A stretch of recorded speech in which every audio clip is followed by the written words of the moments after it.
parte ng gobyerno RDR. Unang-una, kinakailangan i-provide mo yung mga kondisyon na magaganda. Para sa ganun ay makipaglaban ng isang mamamayan. Halimbawa, yung kuryente, kinakailangan mababa. Magagawa ng gobyerno yun. Gusto niya gawin sapagkat yun naman ang itinatathana ng mga batas na ginawa. Tama, di ba?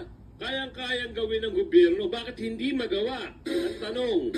Ito sa isang video na to na patunay, no? Ay nasa batas ito. Ha? Tayo rin ng mamamayan din ang nagsasakripiso kung bakit hindi inaayos ng gobyerno ito. Isa lang nagsusupply ng kuryente. Wala nang iba. Nakakatuwa lang, di ba? Dapat ito alamin nyo.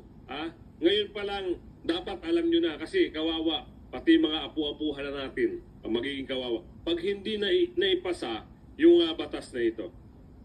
Ginawa ng Kongreso.